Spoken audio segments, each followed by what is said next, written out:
జగన్ ఏం చేయలేరు, చంద్రబాబు నాయుడు ఏం చేయలేదు, పవన్ కళ్యాణ్ ఏం చేయలేదు. ఏ గవర్నమెంట్ మీకు ఏం చేయలేదండి? ఎవరండి? జగన్ చేశారండి. ఇప్పుడు అమ్ముడు అన్నాడు, చదువుకునే విద్యార్థి ప్రతి ఒక్క విద్యార్థికి అమ్ముడు చేసేవాడు. రైతు భరోసా అన్నాడు, రైతు భరోసా గెలవడం రైతు భరోసా వచ్చేది. కనీసం ఇప్పుడు గెలిచి 2 సంవత్సరం అవుతుంది. అవునండి.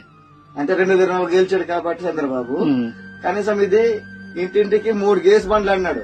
ఒక గ్యాస్ పోయి పీరి అన్నాడు, అది ఫ్రీ లేదు. ఇది అన్నాడు, చదువుకున్న విద్యార్థులకి ఎంతమంది చదువుకున్న అంత మందికి అమ్ముడు అన్నాడు, అది లేదు. తర్వాత ఏంటంటే ఏదో చెప్పాడు చెయ్యుదేదన్నారు, అది లేదు. అంటే ఆడ వేసేవాడు ఎవరంతా జగన్ వేసేవాడు. ఇప్పుడు లేడీస్ కి ఫ్రీ బస్సులు అన్నాడు, అది లేదు. తెలంగాణలో ఆడేసాడు ఎవడు, రేవంత్ రెడ్డి వేసుకున్నాడు, అది ఫ్రీ బస్సులు. అలా మాకేమీ లేదు.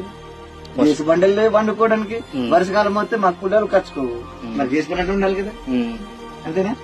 ఆ 3 గ్యాస్ బండ్లు ఉంటే మేమైతే వండుకుంటాం. మీరు అటు వచ్చి నాకు తొందరగా వేసి వండేసి పెట్టేస్తాం. మరి ఊదంటే ఎక్కడ ఉంటుంది పొయ్యి? ఇప్పుడు అదే ముసలిది ఉంది, అది వండమంటే ఏమంటుంది?